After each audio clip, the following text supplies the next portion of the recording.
Berami ya, Berami. Di Majalengka. Majalengka. Ini sudah telah mina ya. Arah mah ganti tuh. Insyaallah. Tempatku ganti tuh. Tadi persiapan lah sebenarnya. Semangat.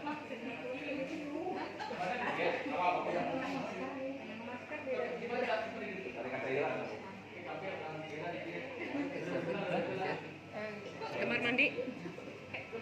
Gimana bersih? Pak, dari sana pernah mampir ke Ngajak sih? Jalanan tadi kan iya nanti itu Tadi ada sempat di dia, Pak. Untuk komunitas ketampisan di masjid di sekolah. ada. Tadi kan. Kemana ada? Di mana dia? Baru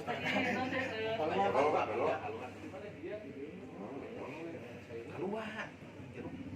Ayo kita itu.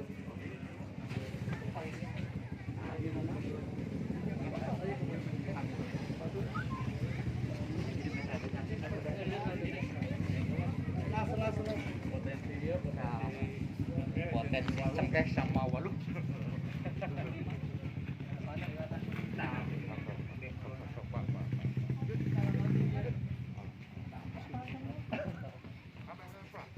Apa talarin apa? Debat. Debat. Debat benar, debat. Pak, di sini kan banyak potensi pertanian. Muter, Pak. Muter. Tadi sepanjang jalan kan kita Ya.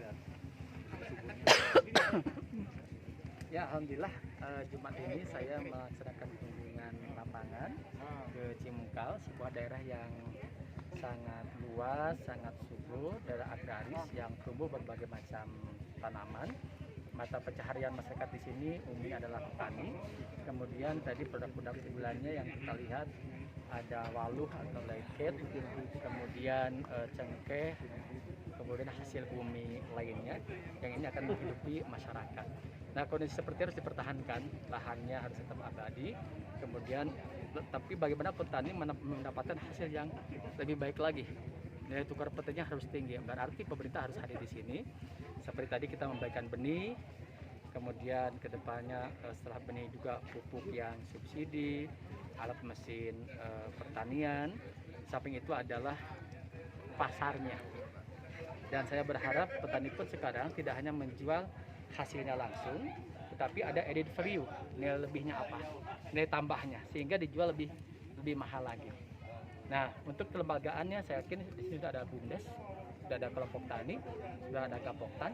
Dengan kelompok tani, dengan Gapoktan, dengan BUMDes yang bisa bekerja sama, ini akan lebih menghasilkan meningkatkan pendapatan para petani. Harapan saya kondisi seperti ini dipertahankan.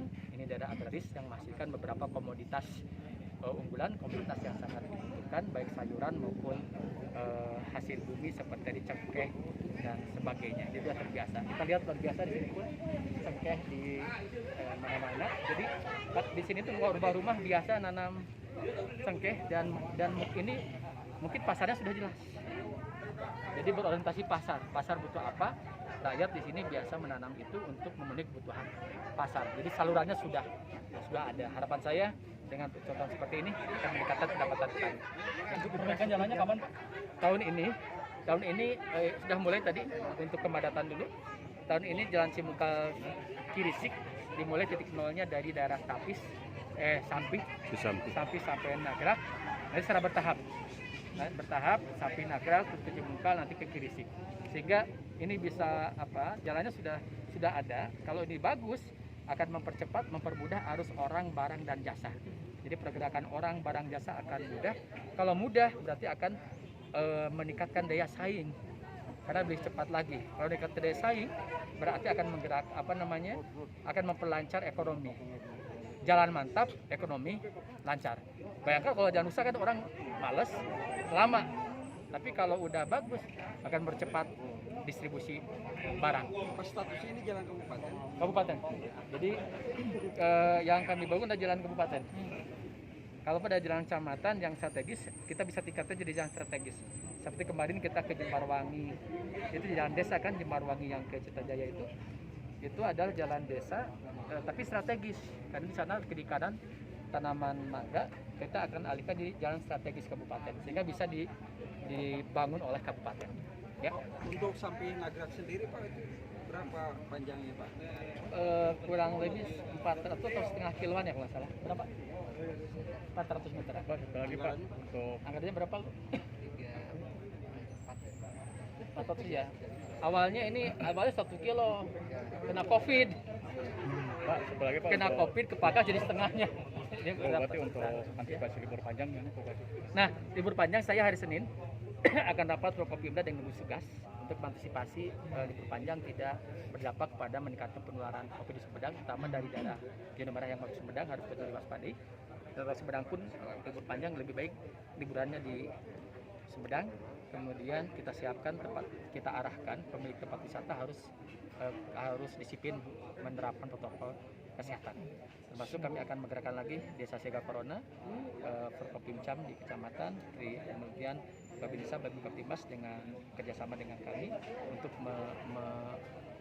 melakukan pengawasan, pemantauan dan monitoring. Hari ini kami rapat saya dengan Pak Kapolres, Pak Dandim, Kejari dan unsur gugus tugas akan rapat khusus membahas dan antisipasi libur panjang ini. Seperti apa persiapan yang akan kami lakukan supaya Sumedang tetap COVID-nya terkendali. Kalau yang pengembangan kawasan industri di Buah Dua sampai Jati Gede Pak, gimana? Barusan saya perjalanan ke sini. Perjalanan dari Sumedang ke sini, mungkin di sekitar Situ Raja atau Damaraja, saya Zoom meeting dengan deputi loh, orang kedua menteri. Deputi Kemenko Maritim Investasi dan Pak Seto. Barusan saya Zoom meeting dengan Pak Deputi Kementerian Koordinator Maritim dan Investasi, khusus menyampaikan peluang dan hambatan investasi di Sumedang, dampak dari ada jalan tol dan bandara.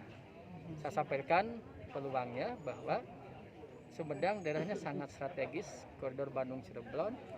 Kami sudah membuat peraturan daerah tentang RT RW, di mana industri baru kami ada di 4 kecamatan yang dikenal dengan istilah Butom Gede, Buah Dua, Ujung Jaya, atau Jati Gede.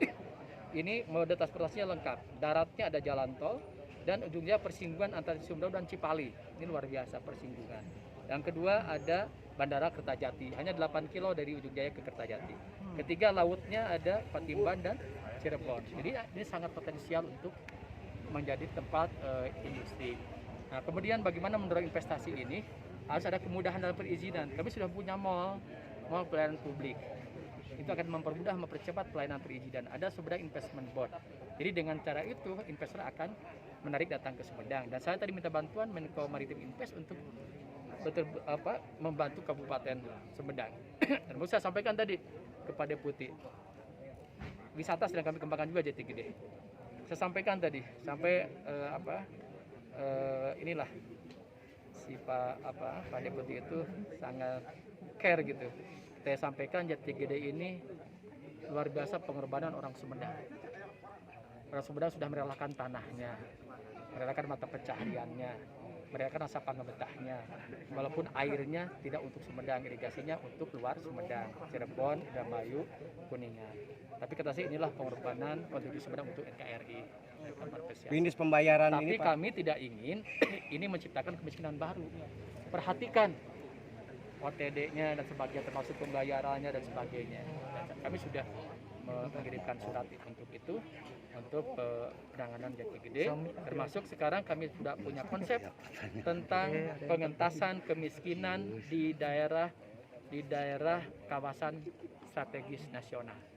Bagaimana setelah Jati Gede ini kami sudah punya format sekarang konsep pengentasan kemiskinan di daerah kawasan strategis nasional. Termasuk Jati Gede ini dari dana institusi daerah kami alokasikan untuk kube-kube di sekitar Jati Gede tahun ini. Nanti bakal ada revisi RW-nya berarti Pak ya? Udah perda 2018. CCTV pemantau pelanggaran protokol kesehatan Pak itu. CCTV pemantau. Ya, alhamdulillah kami mana Bang Jabar. Kebetulan kami mengajukan kepada Bang Jabar dan minta bantuan dari Pak Gubernur untuk CCTV memantau membuat CCTV pemantau protokol kesehatan. Alhamdulillah kami dapat CS Rembang Jabar 200 juta lebih untuk membuat CCTV tempat umum. 200 hampir 300 ya, 298 juta. Dibangun 5 CCTV di Sumedang ini, tempat-tempat yang strategis. Pertama ada di alun-alun Sumedang, kedua di Taman Telor, yang ketiga di Pasar Sandang, yang keempat di dekat Griah, yang kelima itu di alun-alun Tengah Kalong. Dan CCTV ini karena ada panel kontrolnya langsung di Diskom Ilmu Sanditik, kita bisa melihat langsung, dan itu bisa diarahkan kayak mobilan lah, diputar-putarnya dari sana melihat sudut pandang mana. Nanti di sana ada speaker juga, jadi akan kelihatan banyak yang berkerumun tidak pakai masker, tolong pakai masker. Atau yang kebobogohan, gitu. Bersuara dari sana. Nah jadi nanti kita dengan cara ini kita bisa mencegah, bisa memonitor penerapan protokol kesehatan yang nggak pakai masker, yang nggak jaga jarak, itu yang banyak kerumunan. Kami pantau oleh CCTV dan kami lakukan follow up-nya oleh Satpol PP atau oleh gugus tugas yang lainnya, sehingga sesudah dideteksi, dimonitor, langsung ada tindakan untuk membubarkan kerumunan, mengarahkan pakai masker karena ada speaker di tempat tersebut. Jadi ini salah satu ikhtiar kami. Ya. Terima kasih.